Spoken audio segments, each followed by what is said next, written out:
கிடைத்த பெரும் பயன் இந்த 2 செய்திகளும் நாம் நினைவு வைத்துக் கொள்ளலாம். இனி மாணாக்கன் கேட்ட 7வது வினா. 7வது வினா என்ன கேட்டார்? அஞ்செழுத்து தானியது தேசிகனே சாற்று. 6 கேள்விக்கு விடை சொல்லியாச்சு. 7வது கேள்விக்கு வரோம் பாருங்க. நாதாந்த நாடகத்தை நன்றா அருள் செய்தீர், ஓதீர் எழுத்து அஞ்சும் உள்ளபடி தீதரவே அஞ்செழுத்து ஈதாகில் அழியும் எழுத்தாய் விடுமோ தஞ்ச அருட்குருவே சாற்று. இப்போ மாணாக்கன் ஆசிரியர்கிட்ட கேட்கிறார், சுவாமி நாதம் கடந்து ஆடுகிற கூத்தை நான் உணரும் வண்ணம் நன்றாக எனக்கு நீங்கள் அருளி செய்திருக்கிறீர்கள். நாதாந்த கூத்தை நன்றாக அருளி செய்தீர். நான் அடியேன் அறிந்து கொள்ளக்கூடிய வண்ணமாக இந்த கூத்தை எனக்கு அருள் செய்தீங்க. இனி ஓதீர், இனி அடுத்து எனக்கு எழுத்து அஞ்சும் உள்ளபடி. எனவே சிவாய நம அல்லது நமசிவாய என்று சொல்லப்பெறுகிற 5 எழுத்தினுடைய அந்த சிறப்பை எனக்கு உணர்த்தி அருள வேண்டும். அதான் கேட்கிறார். ஓதீர் 5 எழுத்தும் தீதரவே. எனவே என்பால் இருக்கக்கூடிய மலத்தின் தீமை அரும்பொருட்டாக 5 எழுத்தினுடைய இயல்பை எனக்கு அருள் செய்ய வேண்டும் என்று மாணாக்கர் கேட்கிறார். இனி ஆசிரியர் அதனுடைய பெருமை சொல்றார். உற்ற குறியழியும் ஓதுங்கால் பாடைகளில் சற்றும் பொருள்தான் சரியாது மற்றது கேள் சிவன் அருள் ஆவி எழிலா திரோத மலம் ஆசில் எழுத்து அஞ்சின் அடைவாம். இந்த 5 எழுத்து 5 எழுத்துன்னு சொன்னமே, 5 எழுத்துனா என்ன? இந்த பாட்டை சொல்றாரு. அதாவது இந்த 5 எழுத்து மந்திரம் என்பது அழியும் எழுத்தா அழியா எழுத்தா? இதான் கேள்வி.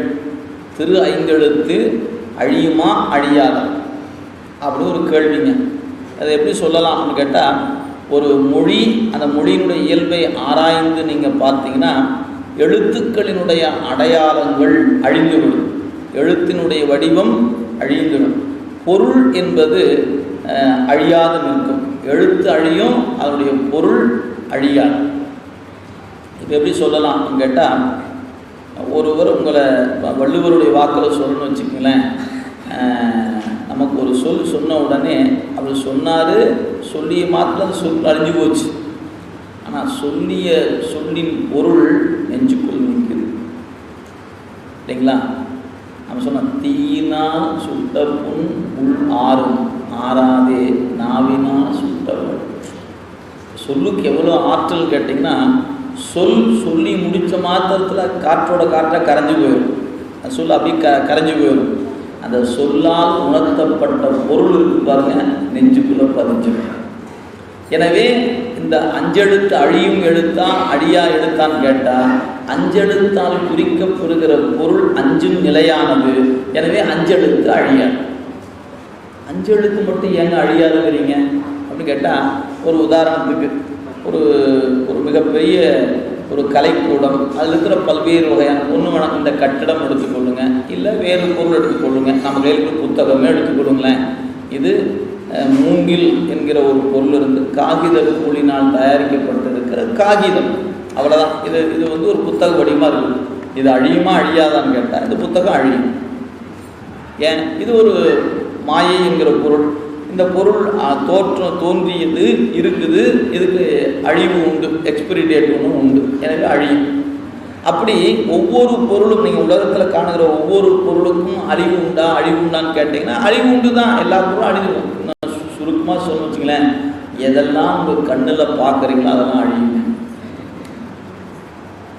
எதெல்லாம் உங்கள் கண்ணில் பார்க்கலையோ அது அழியாது. அதனால தான் உயிர் நம்ம கண்ணால் பார்க்க முடியும். தப்பிச்ச விடா சாமி, இல்லைன்னா அது என்ன ஆயிருக்கும், அதுவும் அழிகிற பொருளாக போயிருக்கும். அப்போ உடம்பை பார்க்குறோம், உடம்பு அழியும். உடம்புக்குள் உயிர் இருக்கிறது யார் பார்த்தீங்க? உணர்றேன். என் உடம்புல உயிர் இருக்குது, உணர முடிகிறது. என்னாலேயே என் உயிரை பார்க்க முடியுதா? இல்லை. நான் பார்க்கலாம் அப்படின்னு நினச்சா என்ன ஆயிரும்? என் கண்ணால் காணப்படுமானால் அது அழிகின்ற பொருளாக போயிடும். அப்போ கண்ணினால் காணப்படுகிற பொருள் எல்லாம் அழியும். இதுதான் அடிப்படை. அப்போ உலகப் பொருள் எல்லாம் தோன்றி நின்று அழியும்னு சொன்னால் உலகமே அழிஞ்சு போச்சு. அப்போ இந்த நமசிவாயம் இருக்குமா ஐயா, சிவாய நமங்கிறது இருக்குமா ஐயா? இதுதான் கேள்வி. ஆசிரியர் சொல்றாரு இருக்குங்கிறார். என்னையா அது எல்லாமே போச்சுக்கிறீங்க, இது மட்டும் எப்படியா இருக்குன்னாரு. நீங்கள் 5 எழுத்து என்பது 5 பொருளை குறிக்கிறது. 5 பொருள் எது? பாட்டில் பாருங்க, சிவனருள், ஆவி, எழிலா திரோதம், மலம். அதை நீங்கள் என்ன பண்ணணும்? சிவன், அருள், ஆவி, எழிலா திரோதம், மலம். சிவன் சி, அருள் வா, ஆவி யா,